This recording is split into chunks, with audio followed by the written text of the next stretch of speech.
So, ladies and gentlemen, Ayn Cates Sullivan is about to come on and just blow your mind in terms of what is possible being the hero of your own journey, this quest, holy grails, mythology. There's so much we're going to get into in these conversations.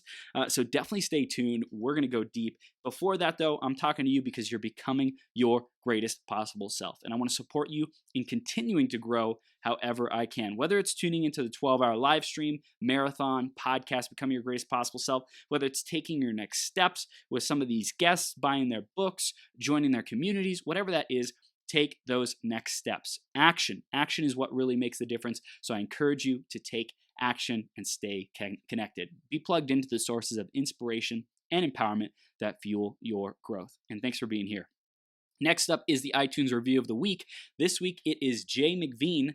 Jay McVean says, Chris is a force of nature. I met Chris in person and knew he was a very special person. With a very clean and vibrant energy and a heart that fills the room, he's a joy to know and even more of a joy to learn from. I'm super grateful that he does what he does. Jay McVean, thank you so much for that review. I super appreciate you. And if you want to give us a review, you want a chance to get shouted out on a future 12-hour live stream, go to beyourgps.com/iTunes or search Greatest Possible Self on the Apple Podcast Store.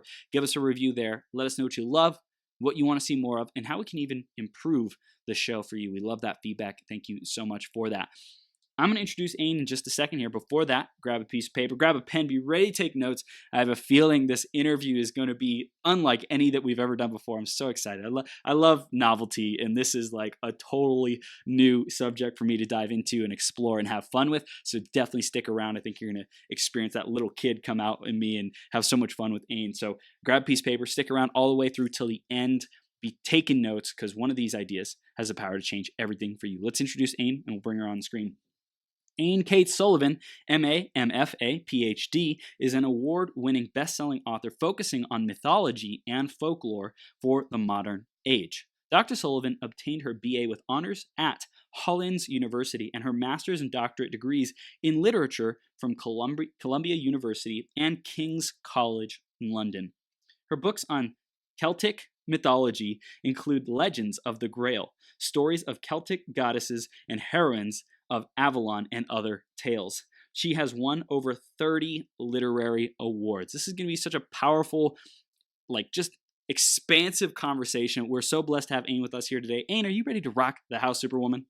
Absolutely. Let's do it. We are doing it. We're live on Becoming Your Greatest Possible Self. Thank you for being here. We are so blessed to have you, and this whole perspective that my audience is I'm sure very new to as well. So it's going to be a conversation to get us up to speed, and then also to go deep into the profound impact that these stories, these legends, these myths have on our lives today. So I really appreciate the work that you're doing. It's going to be a lot of fun. Thank you for being here. Yay. Thank you for having me. Absolutely. Woo-hoo. Absolutely. So let's dive right in. The theme today, which we're going to start with, is choose yourself. Ayn, what does that mean for you? Well, that now from the Grail perspective, and your audience might like this. Okay. There are many levels of self. And we could talk about 4 or 5 levels of self today. Okay.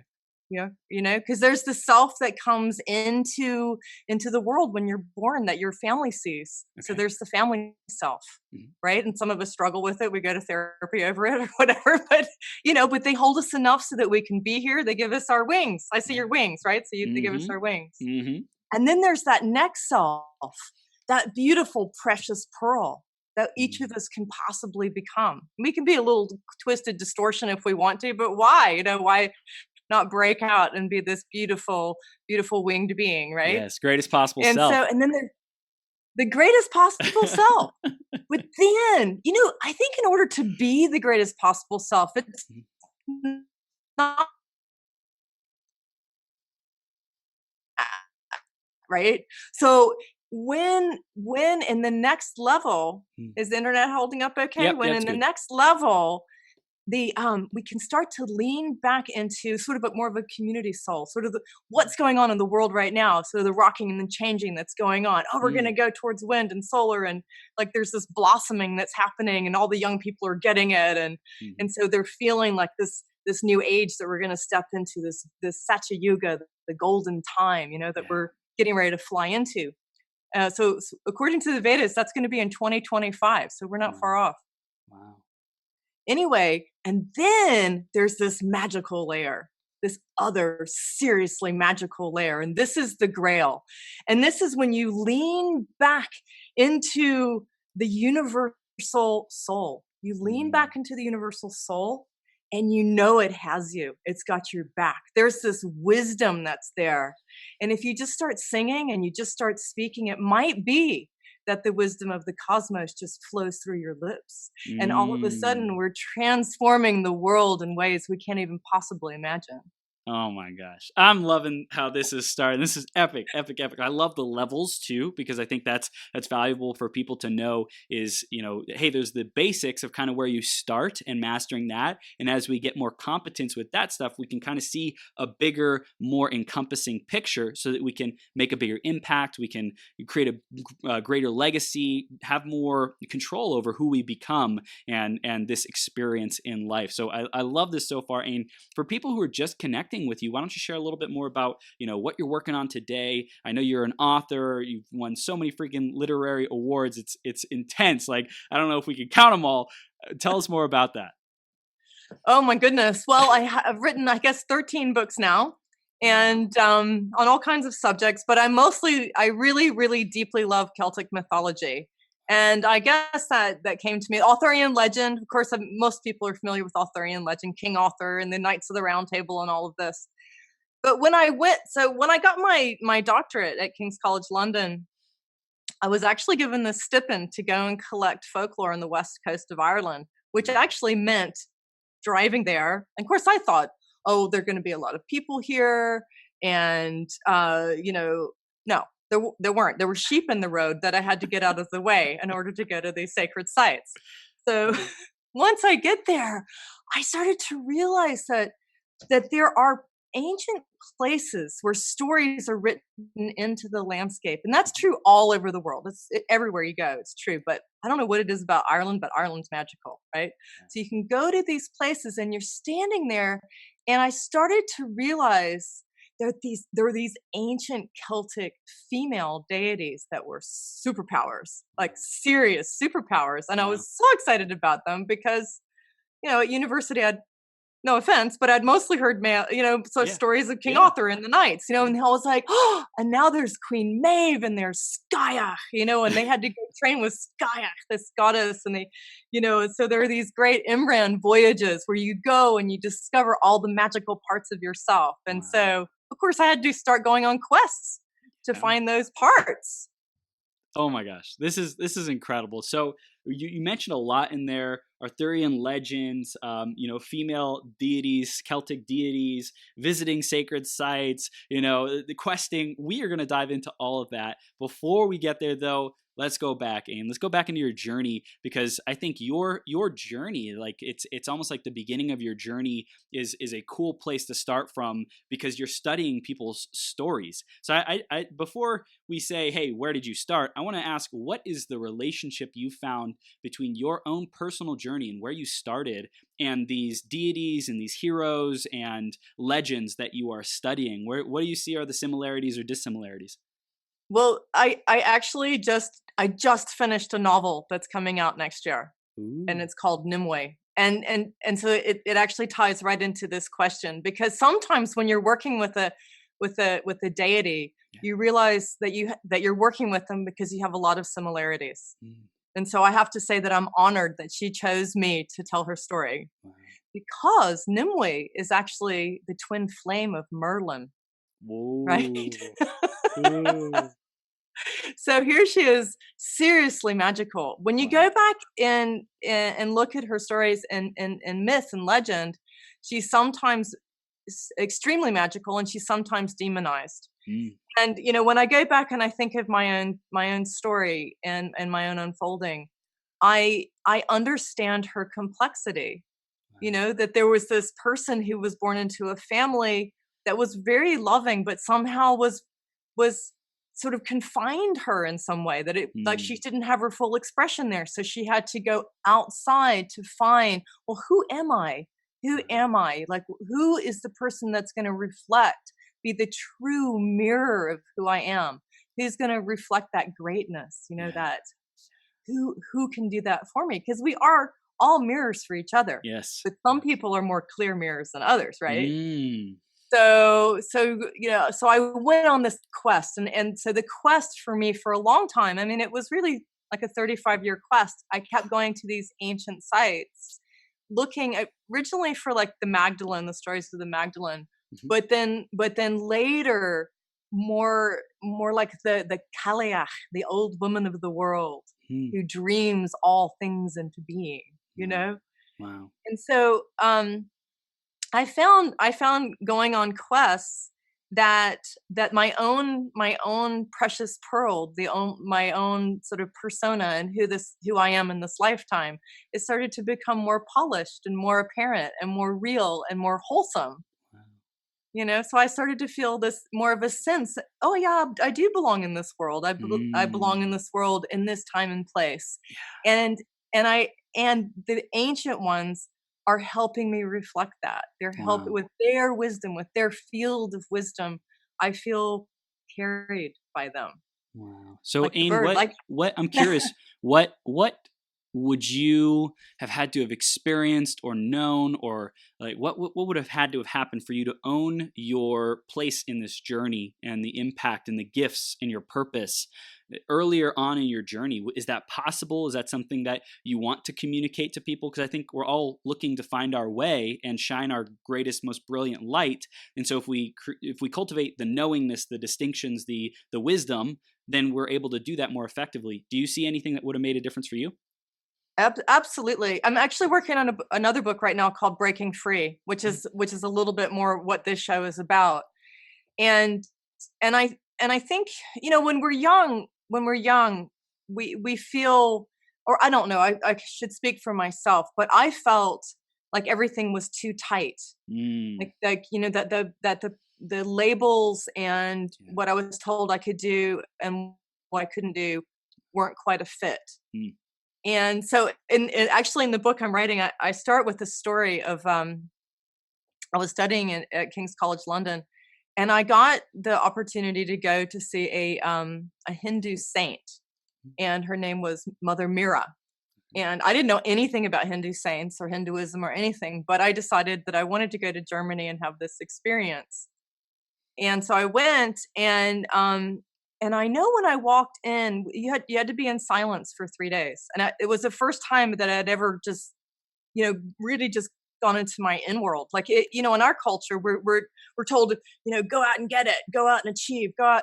But this was different. This was no, close your eyes and feel who you are, which was really difficult because what I was feeling distortions. I was feeling self-criticism.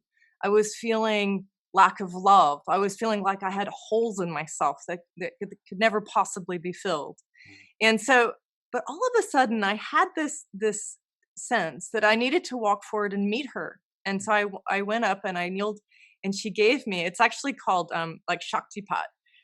When they stare into your eyes, they touch your head and they stare into your eyes. And I felt this, like, all of a sudden I'm in a completely different culture. I'm suddenly in the Indian wisdom, and she's burning my spine. And I had this enormous kundalini activation, just like flash, like your red wings behind you. What? And I'm like, what is going on? And I felt like my mind just kind of go, just shattering of the glass ceiling. And then I went into this bliss state, absolute bliss state. And so I'm in this experience of, now I'm no longer this small little self that was too tight. All of a sudden, oh well, actually that's not even there, and I'm part of this greater whole, this greater wisdom. I'm being held in the field of the Divine Mother. And it went on for days. Actually, my friends had to put me in bumper cars and run into me until I came out of the stage. Which was really fun. But, after that, I was really curious about it because, I wanted to study yoga. I wanted to study, Sanskrit and understand the awakening of the kundalini and how it works. And, oh gosh, we really do have 4 levels of the soul. There's so many parts to ourselves. Wow. There's persona, but there's also this vast cosmic being that we don't even know half the time, you know? And so I came back from that quite changed and very, very interested in continuing that quest. So I was, I guess, probably 20, in my mid-20s at the time. And that was like the beginning of the quest. Like from there on, I had to go and meet all the great spiritual teachers and leaders and so forth. This is incredible. I'm loving this. I'm loving this. This is awesome, Ayn.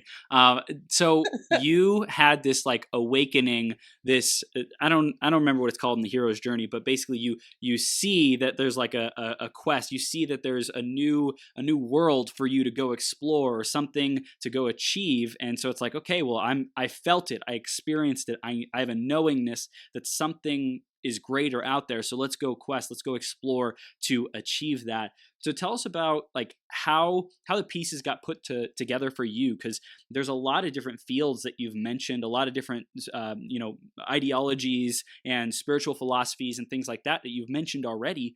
How did you put them all together? How did you experience that? Well, I always tell people I run off of three traditions. So I run off Judeo-Christian tradition, I run off yogic tradition, and I also run off the Celtic tradition. So I blend them, which probably the ancient ones did. Mm-hmm. You know, they were probably much more blended than they are now. Yeah. So, but the one, I would say the tradition that picked me up like a bird and just like put its sails, put its breeze beneath my wings, was really the Celtic tradition. And it makes sense to me, because as much as I loved going to India and traveling and having experiences in the temples there, and as much as I've loved working with a variety of rabbis and walking with the scenes in the desert, I know that my grandfathers who were from England are buried actually at our farm in Virginia. And so I knew that they were Knights of Northumbria. Mm-hmm. And so going back there, I started saying, well, who are these beings? These are actually, this is my blood. Mm-hmm. This is my true lineage. And how does it function? And you realize that they're like, all of us have these layers upon layers upon layers. Mm-hmm. And we have to knock them off in a way to see what's behind all of that. Because, and the Celtic tradition is true to that location. And mm-hmm. in my case, it's Britain, Ireland, France, that mm-hmm. area. And actually, I've also found it also Bohemia would be included in that. But when you go back, it's like there's it's almost as if, and you have to start to go into a poetic imagination to work with this. Like if you just go really rationally, like five senses, it's not going to happen. But if you go and you're open and you're curious and you open to the mythic imagination, and by that I mean a bird flies past and it has a song for you. A tree is there and it might have a doorway to another realm. Yep. That the road leads to a noon, right? So we're opening to Legends of the Grail now. You know, the author's journey to the Holy Grail. So once you start to open in that way, the ancestors can come and they can speak to us. And it's true for everybody. We just have different ancestors, but ultimately they're all the same ancestor. You know, we're all one. And I wanted to ask about the family tree and lineage, because some people might be Celtic. I think I'm more in that region as well, and some people might be, from Asian descent or something like that. Like what have you seen with people coming from different lineages, and how they the differences and the similarities of tapping into their ancestors and these legends and where they came from, the cultures? Yeah, it's real. I mean, so when I went to India, mm-hmm. I got to tap. That was the first time I tapped into a wisdom tradition. It wasn't my tradition, mm-hmm. but I was really fed by the tradition that was there. I loved it. Didn't want to leave India. Absolutely loved it.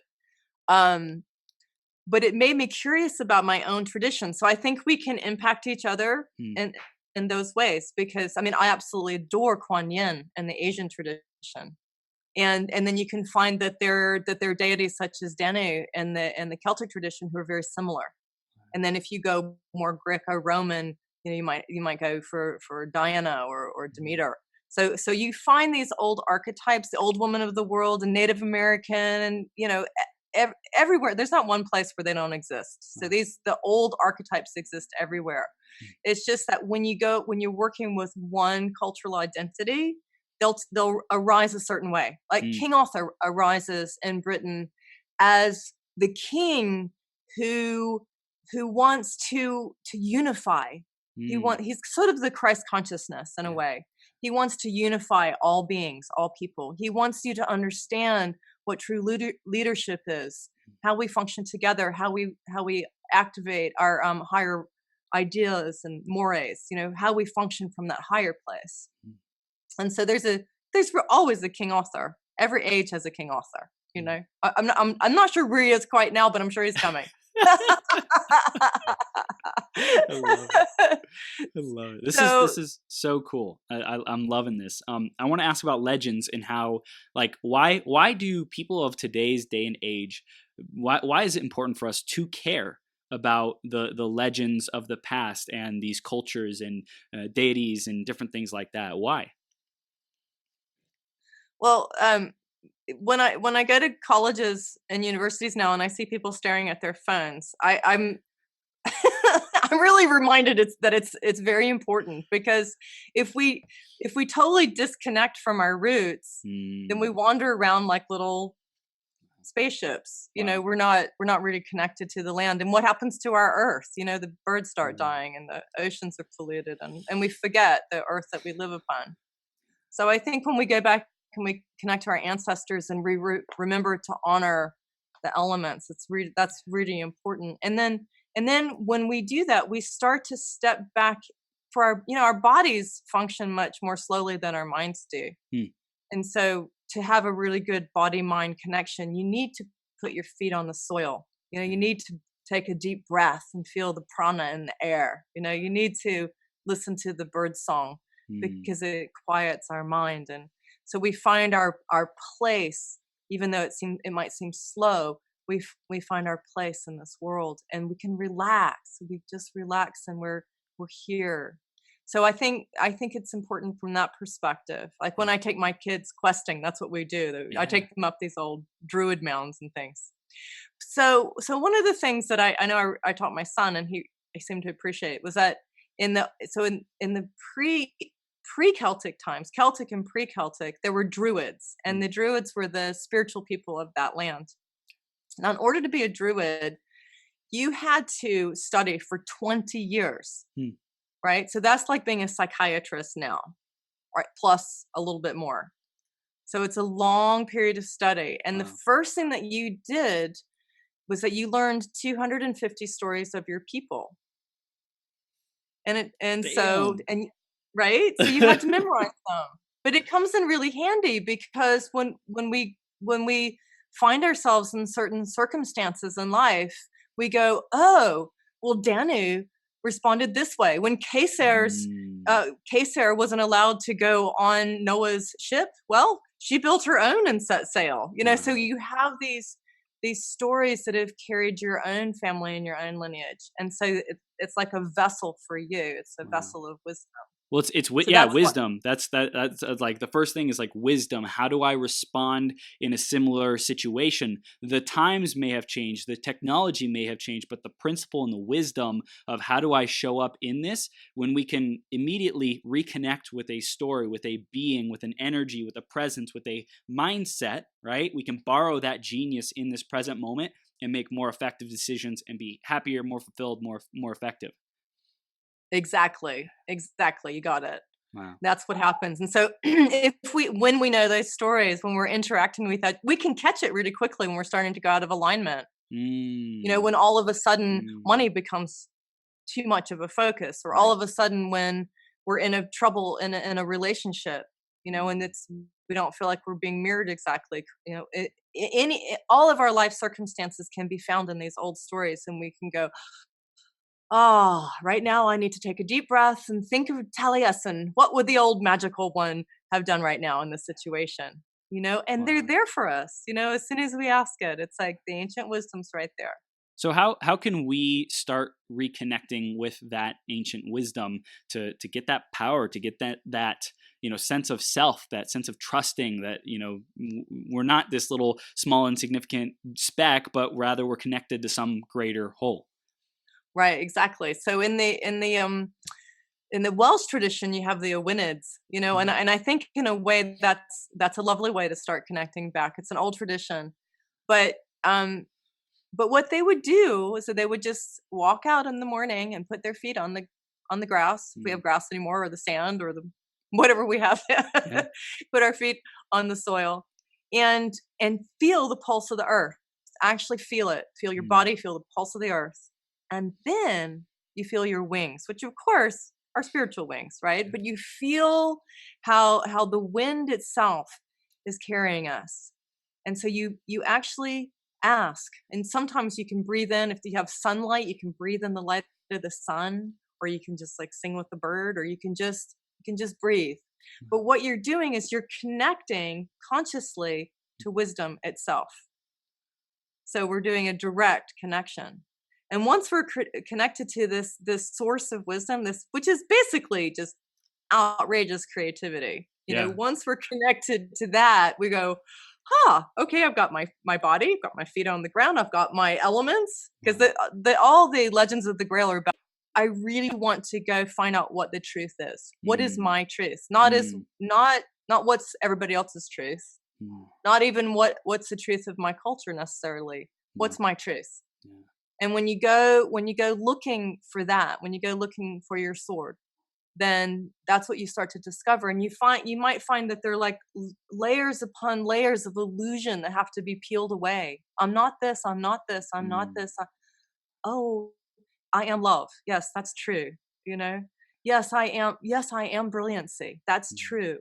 And so you actually, with your sword of truth, you peel back until you're like, yes, I am this beautiful, precious pearl. This is who I am. Wow. And no one can take this away from me. This part of me is eternal. It will go on forever. This is my truth. Wow. And I think that there's always more layers and levels of that to experience.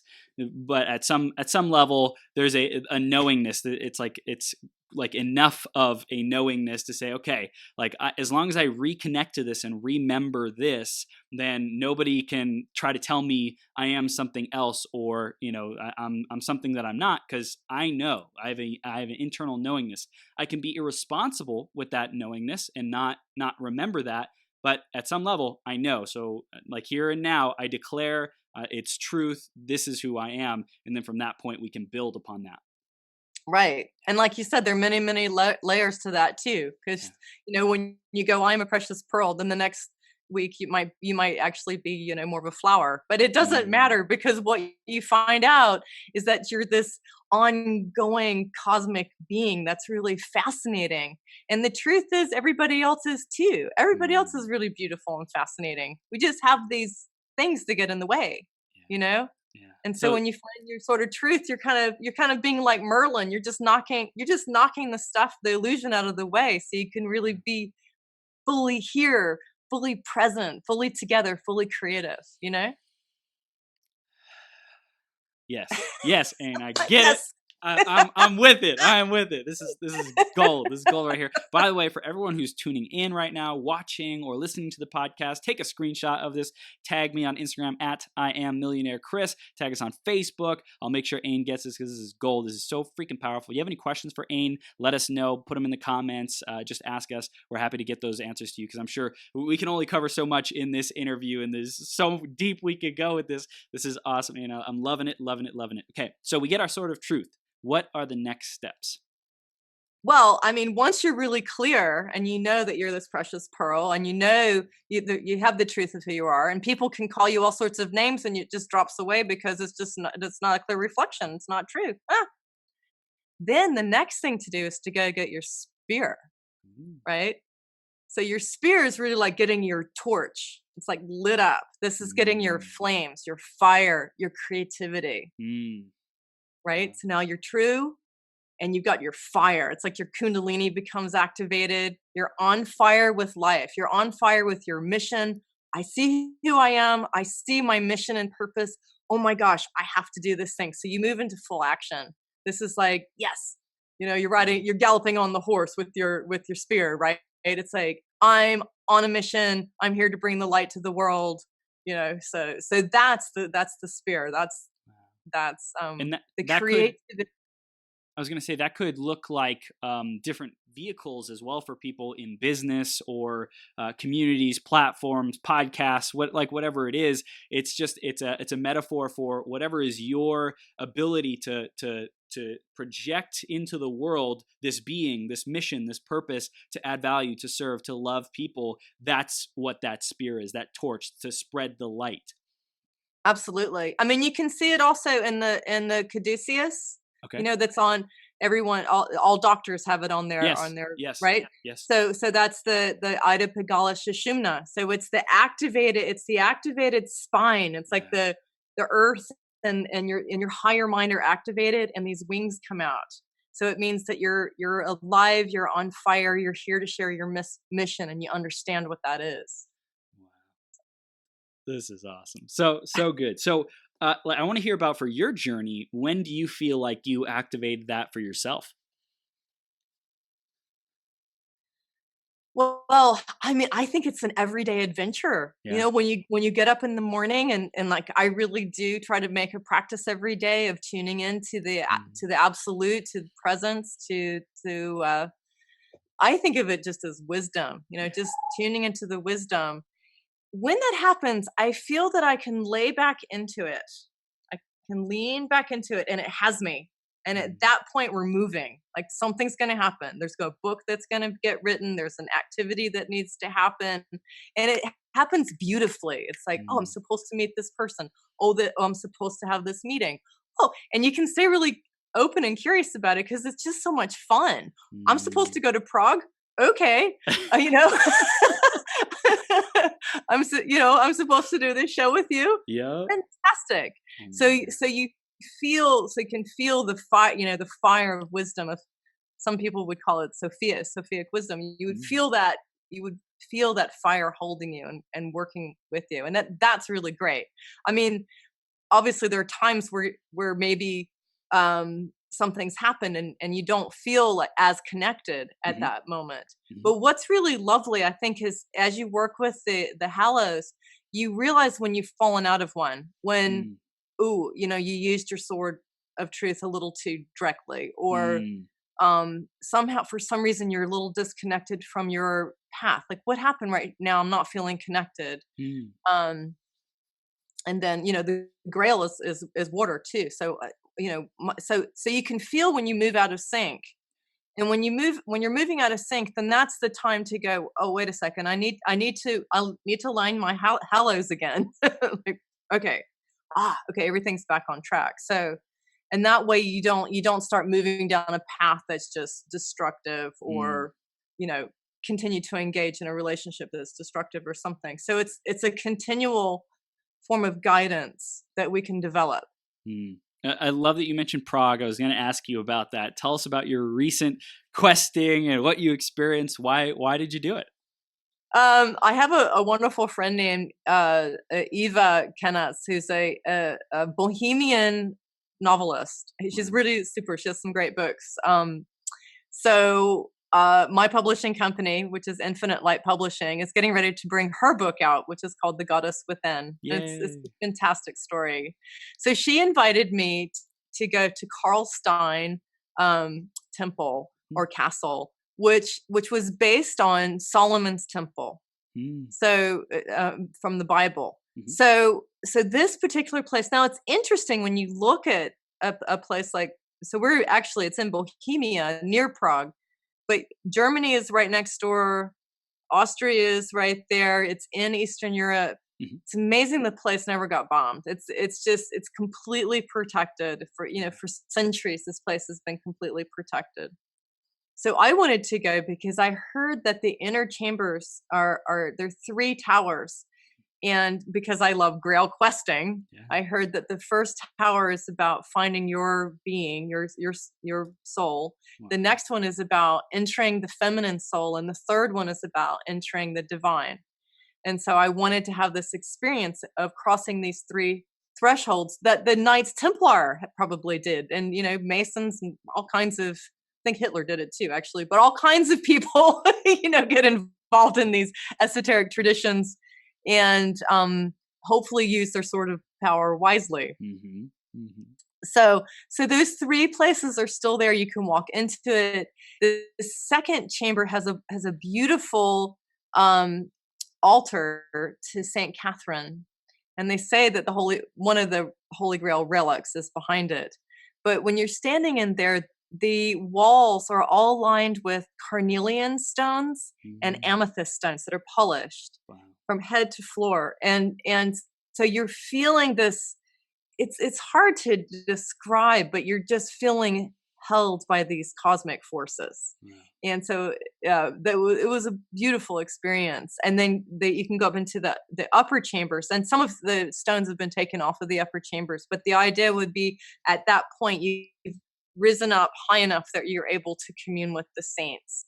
And so this was a processional that was done for hundreds and hundreds of years. I think even John Dee, who was Queen Elizabeth I's sorceress, did it. It was like a lot of the royal family members. I imagine Eleanor of Aquitaine went there, and the very magical Charles, who was kind of the King Arthur of the area, was behind it. But the thing that I really loved was that there's a Celtic queen named Libouche. Okay. And Libouche is actually the druidess who started Prague. So Prague is actually built on pure magic, and springs from a visionary woman. So I thought that was kind of neat. What? So you mentioned built on pure magic. I've heard of like vortexes and things like that around the world. How do those relate? So they're people who dowse, and they're pretty good at it. I've gone and tried, and you can feel these energy lines that are in the land. And so let's say if you go there are a lot of books that are written on the Ridgeway in Britain, on Stonehenge and Avebury and Glastonbury, and the broad ley lines that are there, and you can go check those out. Mm-hmm. And so the Druids and the pre-Celtic people had a much more of a sense of the landscape than we do. We've kind of lost that, but they knew that where three rivers meet, they would call it the Dragon's Mouth. That would be a place where there's a vortex, and so it's a very strong energy. So that would be a place to go if you wanted to become enlightened, if you wanted to, awaken the Gleifiosa, the Gwynedd, if you wanted to experience the Pure Lands, you would make a quest to these places, and then you could maybe, if you're lucky and there's some grace, and if you're humble, you might be able to have an experience of that. Mm-hmm. So Prague was actually built as a city of enlightenment, and I mean it's Bohemia. Everyone's kind of knows it. Blavatsky and Steiner and all sorts of great writers would go there. Of course, after the war, it shut it down for a while, but now it's really blossoming again. And so people who are interested in finding that threshold place within themselves might enjoy it. Oh my God. I told you my girlfriend's from Czech Republic, right? So we're going to Czech Republic in December, the day after Christmas. So wow. I am excited. Czechia. I don't know why they didn't call it Bohemia, but they call it Czechia, I found out. Wow. I think it's really one of the places that's blossoming first on this planet. It's just really so enjoy when you go. It's fantastic. And Prague Castle. I'm so excited. So excited. So I want to talk about your books and why, for you, books are an important medium to channel your genius, your brilliance, your gifts, what you are getting, like coming through you, what you're experiencing as you're doing these quests. And tell us about books and why that was an important pathway for you to express yourself. Well, I'll tell you something funny. Okay. That sort of led me, and I always loved writing. My dad was a writer, and so I always wanted to stay home and study Shakespeare and Bertrand Russell and anybody with him other than going to school, because it was very interesting. Nietzsche and Schopenhauer, and anyway, on it went. But I was lucky in that I was always given fellowships and scholarships to different universities, and so I always felt sort of lifted and supported by the academic world. And when I was offered the Overseas Research Award to King's College London, I just said, they said, well, you can study here, but there's something you have to do. And I said, okay, fine, I'll do it. What is it? So I signed up even before I knew what my topic was. Wow. And I was supposed to study the work of Lady Gregory. He was actually the patron of a very famous Irish poet named W.B. Yeats. Okay. And in Ireland, there was a literary renaissance going on at the time, and even now they're really interested in bringing back their old Celtic stories, their old, the old folk tales and so forth from the Irish language, from the Gaelic language. But you always hear like fairies and elves and leprechauns, and well, when you actually go there, you realize why is because they're etched into the landscape there. And so when I would go, and my poor professor would be like, can you just stick to the facts? But the thing is, when you go to these places and the landscape is so active, I felt like, I suppose like the Greeks would have a muse, right? Mm-hmm. And so I would hear, I'm like, they're whispering to me. Yeah. These beings are whispering to me. They want me to write the stories down. They've almost been forgotten. A lot of these deities that I've written down in my Legends of the Grail series in particular were women whose stories almost vanished. And it was so important for me to go back and sit in the different cairns, the different places where they had been, and feel their presence, and retell the story for this time. And so that's what happened. That's what started the whole series. It was like, oh, they're speaking, they want to be heard, they have wisdom for us. And so on it went, and one would lead to the next. I mean, I would think, okay, I'm done now. Oh no, I have to go to Wales, because now, I felt like I was in the middle of Lord of the Rings, Yes. Oh, now we've got to go to Rivendell. Oh, now we have to go. But it's been just a magical journey. Just, wow. I have felt so supported the whole way, I've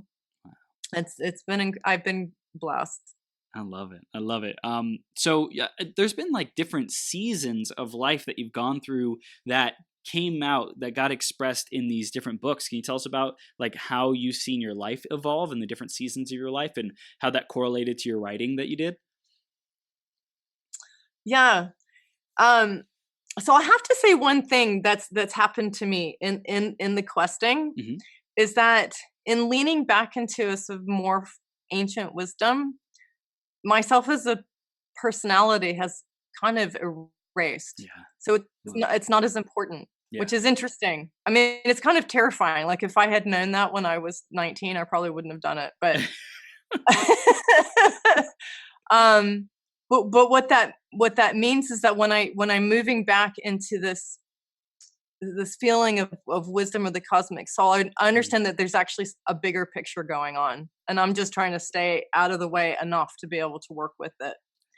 But in terms of my own life, I was really blessed to get an Overseas Research Award. I got a full ride to King's College, and the day I got there, I met my husband, which was like really super. He was a Scottish guy. And then because we married, I think that the whole world there started opening up. I was welcomed in, and I was interested in the folklore and the language and so forth. So people, they go into pubs and rambling houses in different places. Oh, I lost, I've got my sporting and my skin do, and I had to had to learn the language. And but I felt very, very welcomed into that world. I still go back twice a year. So, I have, what I found is like when I try to do anything else, it doesn't work. It's just, it's like there's a roadblock. But when I stay on my path, I keep track of my sword and my spear. The road unfolds as it's meant to. So I have to listen. I have to listen and take care. What I love is it seems to be really helpful for people who are, especially people who are in their own process of waking up, and they're saying, "Oh, is this just my imagination, or is this real?" And I remind them, like, feel your body, feel what's going on in your body. Because when you're starting to feel the sort of wisdom traditions, you'll feel a sense of expansiveness and love and peace. And when you somehow disconnect from that, you'll feel contracted and tight. And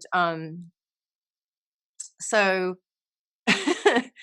so anyway, so it's just been really lovely to be able to help people on, go on quests and have experiences at different wells and springs and landscapes. And I don't know how much of a persona is still here. I heard from someone recently. He's more of the Christian mindset, right, and Judeo-Christian, and he said, like, there is no me. Like, I'm just working through God's miracles, bringing those forth into the world. Like that. Like when I try to own it, that's when I block. That's when I get blocked. But when I say, this isn't me, this is some higher power's will coming through me, and I just get myself out of the way and allow it to come through, I think that's a really powerful infinite place to come from. And when we come from a personality, it's very limited. There's certain, being a personality has limitations about it. But when we can connect with infinite wisdom and these different deities and different, legends and their character, their being, then we can be, do, and have anything that we desire. We can become anything that we need to become, so to speak, to fulfill on our greatest potential. What do you think about that, Ayn? Oh, I think it's absolutely true. And I've definitely been with some Christian mystics who bring through God and are amazing, and they are absolutely connected to the source of wisdom. I've been with some rabbis who are really able to do that too, enlightened rabbis. I've been in India with spiritual with in the Hindu tradition in particular with awakened masters who can really bring it through. And in the Celtic tradition too, there's some people that are very awake. And so I think every tradition, and also the Sufi tradition. So, and the Bon tradition actually of Tibet, of Zen Buddhism also. I mean, so I think whatever our inclination is, we can grab onto a wisdom tradition and it can carry us, and they can limit us too. So, it's just always interesting to feel, is it lighting you up? Is it are you really traveling down this path, or is it somehow, is it acting as a barrier to your truth? So those are things we always have to ask ourselves. But yeah, I think once we start to dissolve into, it's like from a more sort of for the language of today, when we move back into more of a psychological language, in the old wisdom traditions, in the East, they really wanted to kill the ego. And I found in the West it's not actually effective. Like, that's not actually what we want to do. What we actually want to do, and why we have such a strong psychological background, is that we really want a wholesome ego. We want a really wholesome persona that's very functional, that can, we want a body that's very functional. We want a mind that works. We want a heart that's open, that can connect with other people. And that's a huge task. Just right there. That's an enormous task. That's already like 25 years, right? Right there to get that down. And then and then once that is the case, and then I think the wisdom traditions start to open up in a new way. And I mean, after 40, I think it changes. Like up until 40, we're actually defining and creating an ego. After 40, according to a lot of the ancient traditions, we're starting to dissolve. We're gonna, at some point, I'm gonna move back. I'm gonna walk across the veil to the other side and get to know my cosmic soul in a whole new way. And so you're starting to dissolve. And that's when a lot of new doors open up in the spiritual traditions. It's sort of later on, because we're stepping into what's eternal. Yeah, I love it. One thing that came up about what you were saying is the feminine consciousness, the feminine soul is an important expression for you, and to communicate that with people. I'm curious on the feminine soul and bringing that forth, feminine consciousness in today's day and age, and how does that also interact with masculine consciousness? What's your take on that? It's a big subject, but for whatever reason, through the course of humanity, the women have been quite persecuted.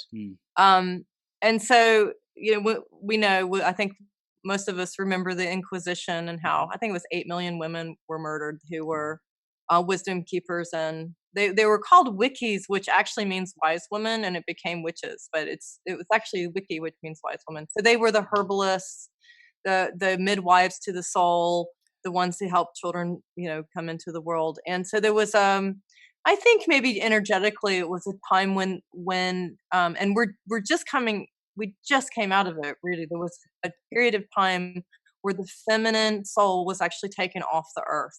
Yeah. And what happened in you'll see it in a lot of religious traditions, is we became really interested in what's transcendent, or what's light, what's and so really just sort of more the masculine approaches to consciousness, which are all beautiful. I mean, I love this also, but we got severed at the waist, so sexuality and relationship, our body, everything feminine, everything dark became considered evil. And now I'm not sure what force does that, but if we're disconnected, if our masculine and feminine nature are disconnected inside of ourselves, we can be easily enslaved. We're disconnected from our wisdom. Wow. Another term for feminine soul is wisdom. Wow. So when we're disconnected in the Kabbalistic tradition, that would be Bina, who's in the potent blackness. Here's the potent creativity. And so if you look at that, also that's the Grail. So in my books, when people are riding off to find the Grail, they're actually riding off to find their missing feminine. And so when I take people on quests, quite often we go to lakes and streams and wells where there were originally Grail guardians, so that we can peer in and get in touch with those watery aspects of ourselves, our deep feeling and our intuition, our clairvoyance. Because of course, when you're trained to be a druid, the next part would be becoming a seer. And so you would become a clear seer for your tribe, your community. And so the deep feeling and claiming, it's been very challenging for a lot of women I've worked with to claim their power without feeling that they were going to be burned again, or corrupted or distorted in some way, harmed even in some way. So part of finding our hallows is to go back and find that Grail. That's why I have a whole Legends of the Grail series with practices and visualizations and all this, so we can go back and remember how to connect into those parts of the soul that a lot of times have been separated out. They're not honored, and so forth. So we need the return of the feminine soul, which I believe is happening now. And so we're getting more of an alignment with our, it's kind of like the dance of the dark and the light, it's returning. And you have to have the dark and the light to have a rainbow, to have a full Grail, to a full persona, a full, to be the best that we can possibly be. We need all aspects of ourselves. Not only do we need to know King Arthur and how he created a round table, but we also need to know Nimue, which is the book that's finished, who's the sorceress, who actually is quite magical and has to learn to use her power correctly. So how do we create Camelot together? Yes, I love it. And I want to talk about the Arthurian Legends series that you wrote about, and you mentioned practices, exercises. Tell us a little bit more about that, what people can expect when they dive into that, what kind of transformation, what kind of awakening can they, what are they seeking? What are they seeking so that they want to dive into this, and what do they get out of it? Well, each in the first two books, it's a whole series of Irish, Scottish, and Arthurian women, and they also, there are men in there too, but it's more focused on achieving the third hallow, which is the Grail. Okay. So it's about going and rescuing the feminine aspects of our being. And so there are many stories, and depending on what you feel you're interested in, you might turn to a different chapter. Okay. But like in the very first one, it's from an ancient story called the Labragabala, which is an old Irish book about the invasions of Ireland. It starts out with Caesar. And Caesar was the granddaughter of Noah. who was not allowed to board the ark because she was in the wrong lineage, right? Wow. So she didn't want to drown. So what do? You build your own ark and set sail. And so she's a wonderful character because you learn essential will. You learn that when life is difficult, you've got to call on your belly center and find your will. And in the middle of swirling in a dark night, if you call out for help, it is always there for you. So Pesar would help us find our will. Wow. And as you go through, each deity has something different that you connect to. So Skyak helps us connect to our inner strength so that we can endure no matter what. Even when we're struck by lightning, we're fine. Yeah. Wow. And then in Heroines of Avalon and Other Tales, which is the second part, and they start out with some magical deities like Erenrud, who's a Welsh deity, who knows how to sing the stars back into alignment with the earth. So she's about finding your ancient magic and remembering your song. And then there's a flower deity named Bludaiwith, and she just helps us remember that even though when we don't feel like we understand this culture or that we're part of it, that we can choose again, that we can forgive and choose again. And then there's the first person to achieve the Holy Grail, who happened to be a woman. And when I first heard about her, she was the nameless sister of Percival, which I didn't think was quite right. Her name is Dendraine, and she was actually the first person to achieve the Holy Grail in Arthurian Legend and open the gates to Saros, which are the gateways to heaven. So they're great characters. So she's about learning divine sacrifice. And then we also have Ellen of the Ways, who's a really ancient antlered goddess who protects us on the roads and helps us with our quests. And on and on. So there are many, many deities. Once you go in, so there's the myth, and then there's a story about them told by them through me. And then there are exercises so that you can incorporate those aspects of yourself. And then it moves into the third one, which is Nimue, which is just a whole magical adventure. Dang. Oh my gosh. This is awesome. When does the Nimue book come out? When can we be expecting that?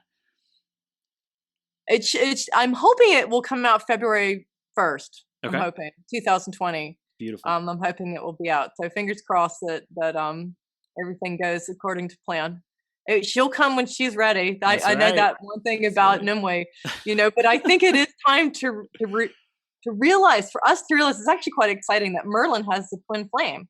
Wow. So, you're never really supposed to marry your twin flame or spend too long, you don't, because there's so much like you that you could just bust apart, right? So, and I don't want to give the story away too much, but they're so alike. And it was great to find this female figure who is also deeply magical. And I learned a lot about him on the quest too. Merlin is a really, really lovely character. So awesome. Ayn, this is gold. I want to encourage our audience to take their next steps with you, stay connected, get the books. How do they do that? What are their next steps? Yeah, they can go onto my website. It's Ayn, Ayn Cates, Cates Sullivan.com.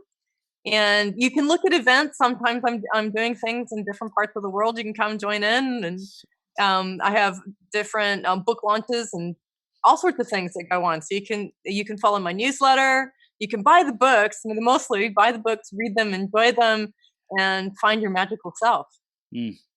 I love it. So they can go to www.ayncatessullivan. Again, that's AYNCATESSULLIVAN.com. And of course, it'll be in the show notes. It's already on the Facebook Live. Put the link there. So Ayn, I've loved this conversation. I totally want to have you back on when you launch the Nimue book and everything is coming. It's going to be epic. I love it. I'm at the phase in my life where I feel like I've kind of done the physical 3D world and trying to like logic my way through life.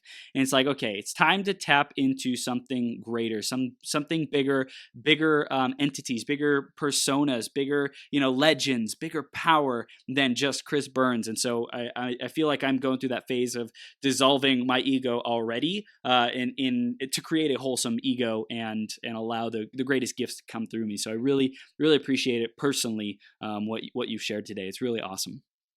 Thank you. That's lovely. That's lovely to hear. Isn't there a wonderful awakening going on the planet right now? Yes. It's happening everywhere. It's fantastic. I love it. I love it. Ayn, thank you so much for being here. We'll have you back in the future, and have an amazing rest of your day, and keep questing, okay? Okay. All right. See you soon.